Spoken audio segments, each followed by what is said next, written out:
Alright, hello and welcome to the finale of Season 1. We're not even going to mess about this time. We're going straight in. We're not spending 20 seconds on an intro. We're going straight in. To be honest though, the championship's been decided. The Constructors was decided a while back.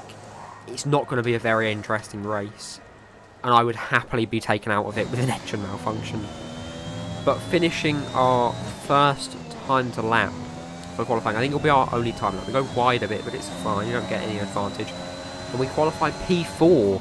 That will obviously change, but for now we're P4. It's time then for one final race in this year's Formula One World Championship. 2010 saw 4 drivers in contention for the title coming into this race, with Sebastian Vettel prevailing to become the youngest world champion to date. Is there one last sting in the tail awaiting us today?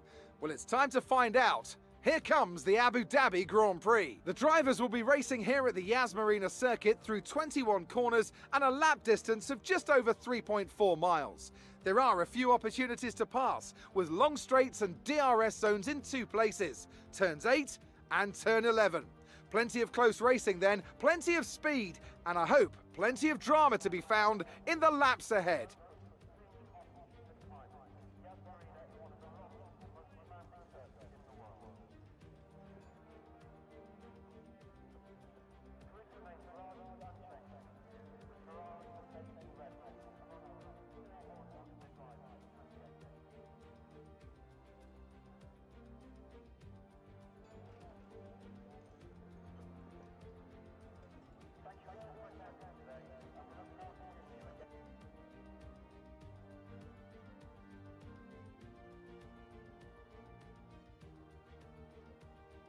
Off the back of a fantastic qualifying session, it's time to see how our starting grid looks for today's race. An immense lap from Lewis Hamilton yesterday puts him on pole position. Sergio Perez lines up alongside. Looking at the rest of today's grid, we have Sainz, Leclerc, Daniel Ricciardo and Verstappen, Vettel, Stroll, Russell and Esteban Ocon, Bottas, Reed, Fernando Alonso and Norris. They'll be starting further back after an earlier grid penalty.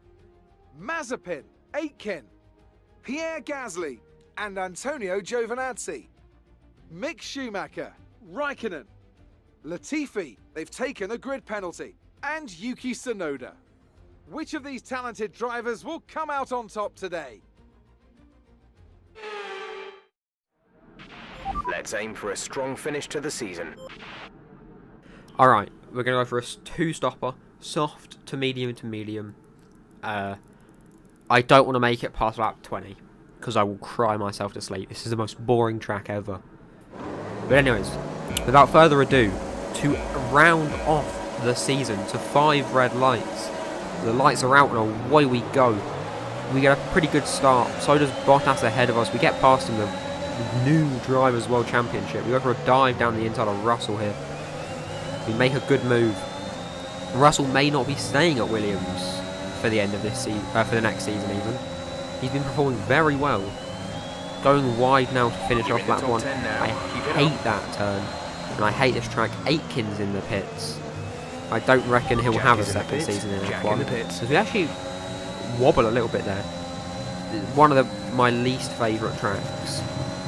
It's just so understeery and oversteery, and I hate this corner. I want this corner to go, and I'm so glad it is. I hate it. I want that long banker, or a long left-hander. Anyways, yeah, lap 2. Going on through now, skipping to the end of lap 2. We're trailing behind Ocon again in that Alpine. We've been staying behind him for so long. He will have a new teammate for the next season, as Fernando Alonso has announced his retirement after only being back in the sport for a year. Obviously didn't like it. I mean, with tracks like this, I understand why. And in the DRS zone. No. As we're not going to catch Ocon. We have DRS now, but he's going to have DRS. As we go on to lap 3 now, Ocon, Stroll and Vettel all fighting each other for that prestigious P7. The Astons ahead, chopping and changing as we go for a dive down the inside of Ocon there to up into P9. Stroll and Vettel ahead now. We're behind Stroll by not too much. Making a move now on Stroll down the left-hand side of his Aston Martin there. We go for a move down the inside of turn 1. Can we make it 6? He's still following. He's pulling us off the track. He's shunted us into a wall. Engine off. Lance Stroll has just taken us out of the Abu Dhabi Grand Prix. Whether that was my fault or not, I don't reckon it was. But on lap 3, we have been taken out of the Abu Dhabi Grand Prix. Stroll, mate, thank you for not making me have to do that race. Tell me, Ant, how did they manage to achieve this win? Well, they certainly stood out as a driver with tons of confidence on the track.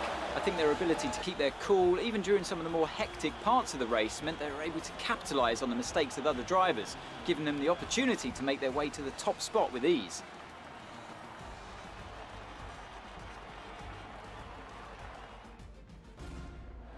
After an excellent performance at the Grand Prix, I'm sure there'll be plenty of celebrations tonight amongst the Mercedes team, and they certainly deserve it.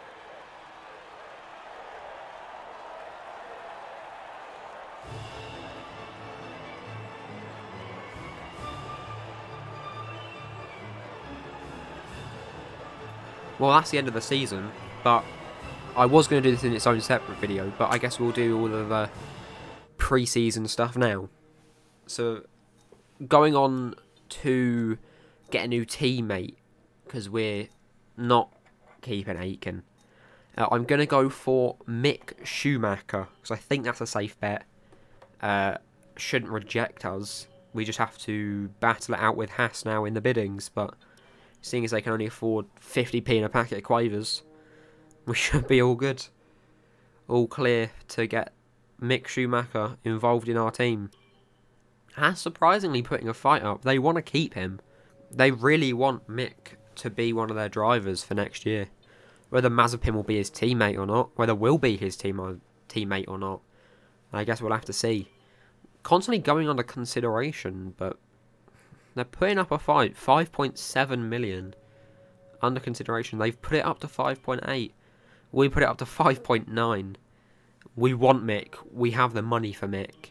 And I'm willing to go to 7 mil. We're under consideration again. Finalising the deal. Mick Schumacher, the newest member of our team, to join us for the next season. That is lovely. Anyways now, onto the team details. We're going to change our primary sponsor to one that gives us a bit more money. I think we're going for QU'EST. Earn 100 Constructors' Championship points. We got like 108 this season. I reckon we can do it. I think we're going to stick with the Honda power unit. Just because of, like, the durability is bad. But the performance is so much worth it. Anyways now, onto the driver market. George Russell moves to Alfa Romeo from Williams to teammate up with Kimi Raikkonen. That's an interesting one. AlphaTauri stays the same, and Antonio Giovinazzi takes up Alonso's seat in the Alpine. Nicholas Latifi goes to the Haas, so there's going to be a brand new Williams team, which is rather interesting. Everything else seems to say the same. Williams is Dan Ticktum and Jack Aitken, so Aitken keeps a seat in F1, just not with our team. That's interesting, but a lot of teams staying the same. Ferrari, Aston, Red Bull, Mercedes, and AlphaTauri all staying the same. But that's interesting, you know. A wide selection of changes. A lot more than I was expecting, actually. Normally you only get like 1 or 2 season 1. But I guess Alonso retiring has kind of kicked that up. But anyways, before we end, let's go to the car reveal to see the beauty again. I know I did this at the start of the season, but I just love looking at these. Like, there's no change to the livery. I might change it throughout the season, but I just love looking at it. It is a really nice car. Thank you for joining me for the whole of Season 1, and I hope to see you all in Season 2 with more of you. That's the goal.